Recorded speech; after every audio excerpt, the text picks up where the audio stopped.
Hello and welcome to the video channel for Guardian Angel Advisors. This is a two-part show.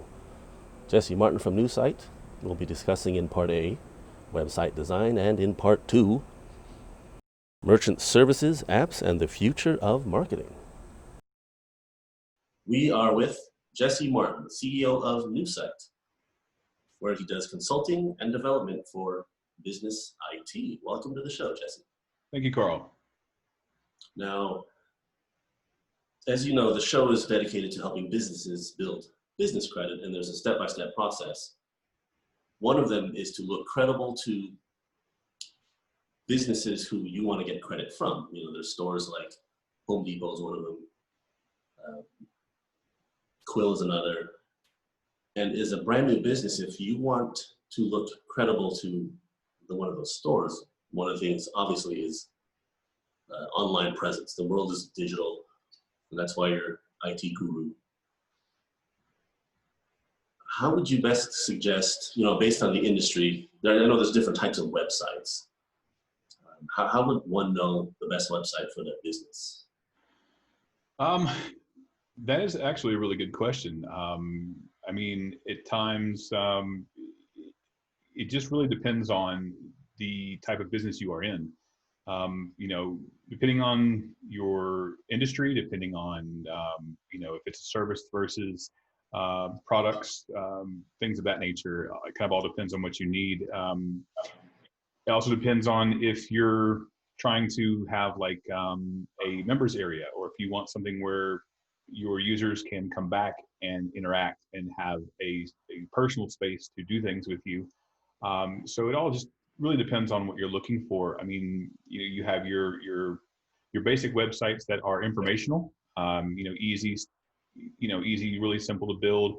You can go with some pre-made options, with your, your Wix, your Weebly's, even your WordPresses, something easily manageable. But if you're getting to something that's e-commerce, or you're getting into something that's a little bit more intensive as far as functionality, that's when you want to get into something that's a little bit more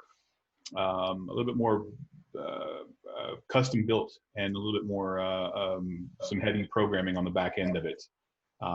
So it's just something you have to look at, and to help you decide when you're new to a business like this is really look at what your competition's doing.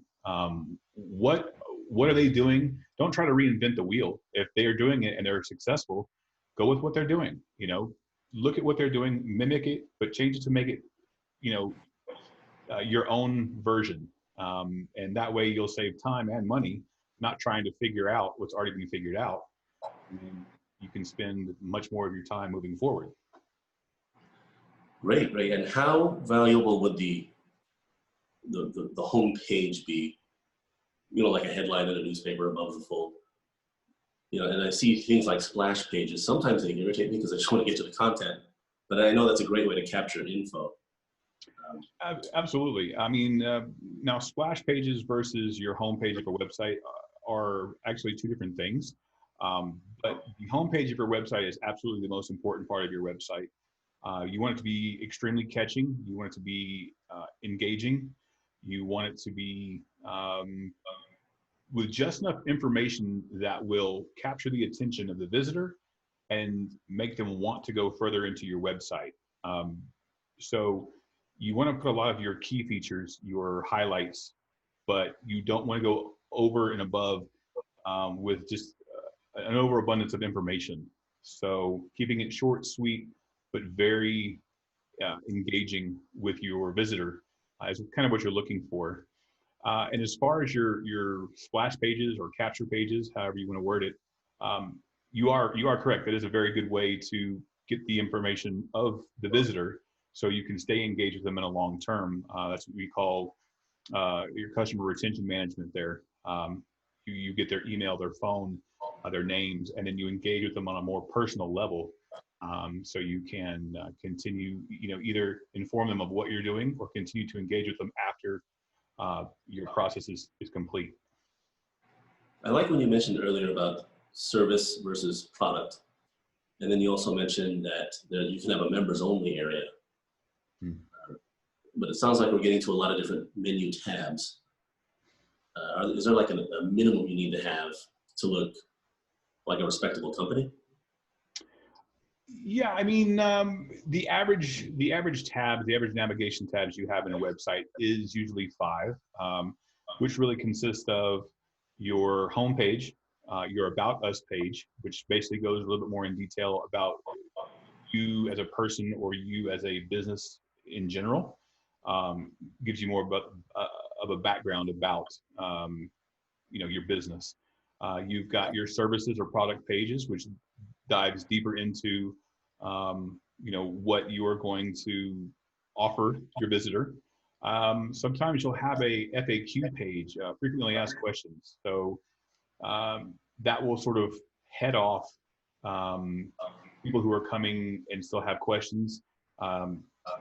You can, instead of spending time answering emails or answering phone calls to get these questions answered, you can sort of preempt that with a FAQ page that will help answer those specific questions. And then of course you have a contact page, which gives them many different ways to get in contact with you to engage them with your services or products.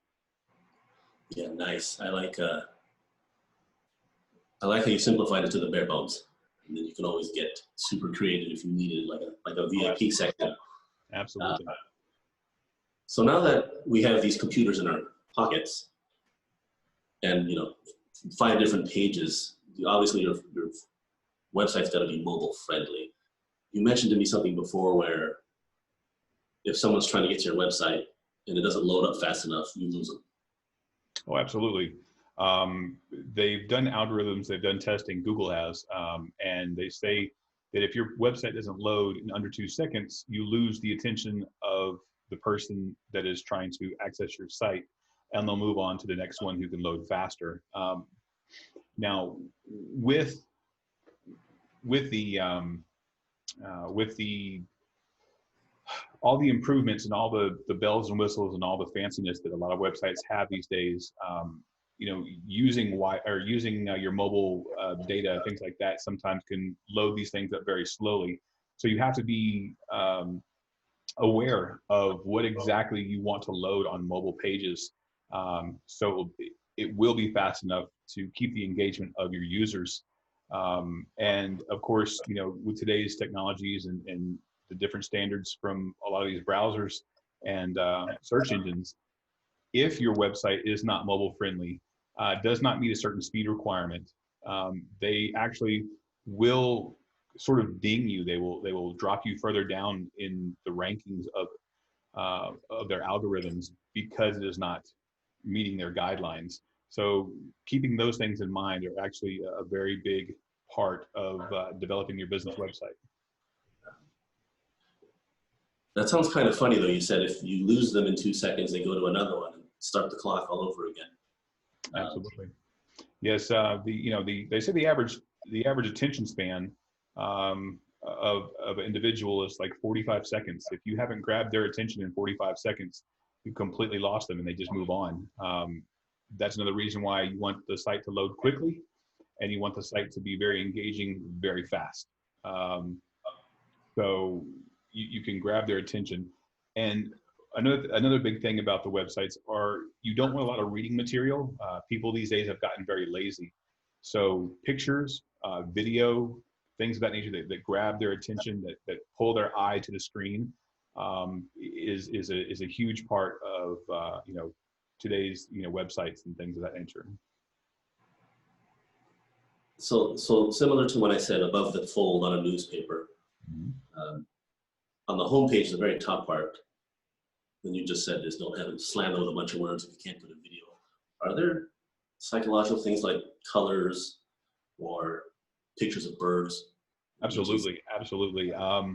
There is something in development that is called color theory. The different ways, the different colors of your website make the individual that's visiting feel. Like blues and greens are very trustworthy. They're very calming. They're very, they're very engaging because they feel comfortable with you. Your heavier colors like reds, blacks, things like that, they give a dark feeling, or and again, color theory is very I guess is really based on the type of website you're creating. If you're going for that dark feel, if you're going for that sultry feel, if you're going for, you know, maybe more of an adult website, you know, dark colors, reds, things like that kind of fit in correctly. If you're going for a more professional site, your blues, your grays, things like that give more of a professional corporate feel. If you want something that's very soothing and trusting, and you know, let's say it's a holistic or it's a medical site, your lighter blues and your greens, like the, sort of those colors give more of a gentle feeling. You know, they have color theory when it comes to your action buttons, like an orange action button will get more attention than say a blue action button. Something psychological draws them to that call to action, and makes them want to engage more with that color for some reason.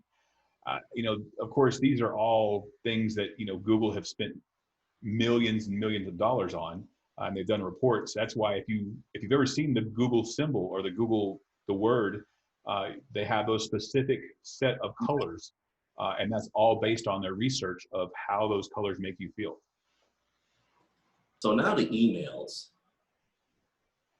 It would look ridiculous if I were a business wanting to offer credit to a party event company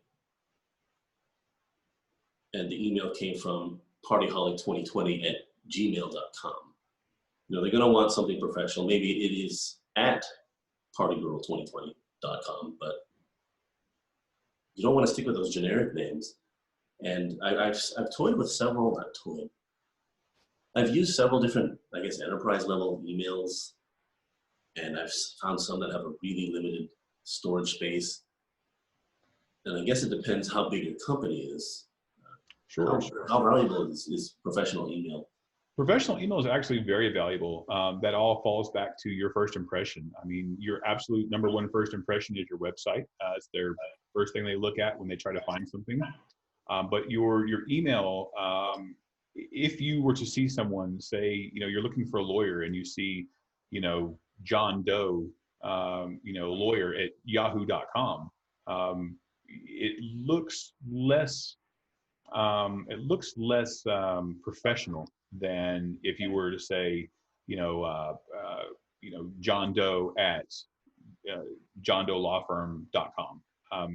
Those, they call them vanity URLs or vanity emails. It just gives more of a feel like you are an actual structured company and you have different different emails in this company to actually engage with. A lot of people will like to have several different emails, like info at you know, whatever.com, admin at whatever.com, accounting at, you know, so they can sort of separate their emails and not get a whole flood of just random emails into one inbox. They can sort of separate them into different emails, or, you know, different inboxes, and sort of categorize them in importance, so they can make sure they focus on whatever's the most important to them first, and then sort of, you know, come down the line. Yeah, as you sort of pre-filter the questions, it goes to the right one. Exactly. And you get a faster response that way. What are some critical mistakes that someone that does not want to hire you, say, what are some really important things that they should avoid so they don't look like amateurs, or they're using I don't know, one of those old personal home pages? Like, Sure. You know, a lot of mistakes I see is, and it's completely understandable with small business owners. They're always worried about their bottom line. They're always worried about, you know, how much something's going to cost. And I completely understand. But with the onset of all these, you know, easy website builders, you know, these for lack of a better word, web builders for dummies that are out there, and there's so many of them.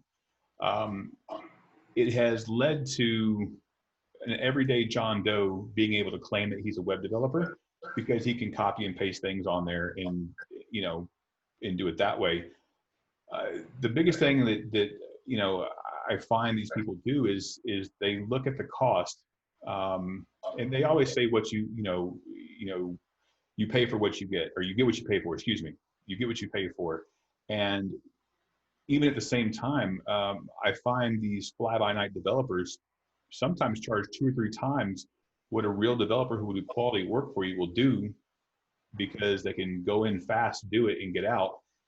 And then you will never hear from them again, because they have your money, now they're going to run.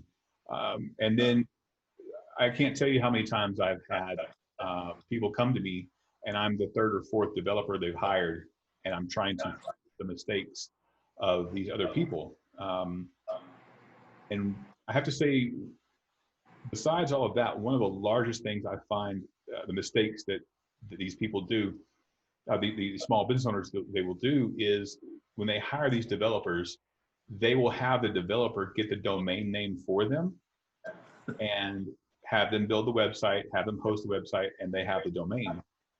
But if something goes wrong, if that developer leaves, if that developer decides to charge you too much money, or you just want to move on and do your own thing, that domain name now belongs to that person because they registered under themselves. And I've seen where companies will actually hijack your domain name and make you pay $3, $5, even $10,000 to get that name back, because that is what you've branded yourself, and that is what you've spent your time and money and whatever to have your customers recognize you. And now you have no choice but to pay these exorbitant fees to get your domain back. Well, yeah, that's crazy. That's definitely a case against using Fiverr for especially important things like web developments, because your identity, your career, how many years you put into that, just to have it taken away by someone you initially paid $5 to. And I see it so many times too. It's really, it's sad. Yeah. And how about when websites get hijacked? Is that in the realm of security, or is that something that you handle as well, or you protect? It depends on how you're using the term hijacked. There are website hijackings where an outside force will come in, and they will, for lack of a better word, hack your site. They can change information. They can change, they can change different things on your site. They can actually import hidden code. There's all different sort of things. That does happen quite a lot, especially with these, what they call open source platforms like WordPress, things like that. They do have steps and they do have measures to sort of fight that. But every time they make a better defense, there's someone out there making a better way to crack that defense. So that's why I sort of, when I do consulting with these clients, and I try to find out exactly what they're doing. If it's something that's more important information, they're storing important information on their clients or their users, I try to encourage them to develop something a little bit more secure and stable than some of these open source platforms. Because I have seen these hackers come in and completely mess up someone's site. And there's usually no rhyme or reason behind why they do it. I've seen everything from, lawyers and doctors and credit repair companies get their sites hacked and just turned into, all kinds of different things. But I've also seen personal sites where someone was using it for a scrapbook. I've seen people go in and just completely hack everything and lose everything. It's more to say, hey, look what I can do, versus I'm trying to get something from you. It's more of a status symbol that I can hack these people's sites. Yeah, that seems like a rite of passage. And if you can do this, okay, we'll teach you more. I don't know if dark web is the right word, but more secrets to the hacking brother and sisterhood. Absolutely. You've mentioned several different website developments. I don't know what the right word, like Wix and WordPress. Yeah, the open source platforms. Sure. Yes. So what are the higher end ones, the less open source ones? So are you asking what's more of a higher end that's more secure and something for a larger like corporation or business? Right. Do they just host it themselves or start So from scratch? as far as a development platform that's something that a larger company can use, some companies do go with WordPress. That is more of the higher end version of your open source platforms, your building platforms. WordPress would be the number one on the list, but they still have their flaws. They still have their vulnerabilities. Um, so when it comes to something that's more robust, more secure, you definitely want to go custom. And then there's so many different languages. There's so many different platforms you can develop on. There's so many different ways to develop it. That is where a consultant can come in and really help you find the best way best platform, best language to develop your systems on. So in the future, when you go to grow your business and add on to what you already have, you have the ability to do that. And in the long run, it will actually save you more money, making sure that when you start, you have a vision in mind, and how you build it will help push that vision forward. Well, that's all for today. Man, wouldn't that suck if someone else built your website and they own the domain? Make sure you stick around for part B, where Jessie will be talking about merchant services, apps, and the future of marketing. And if you can, please like, share, subscribe, leave a comment below. Let us know how we're doing. Thank you.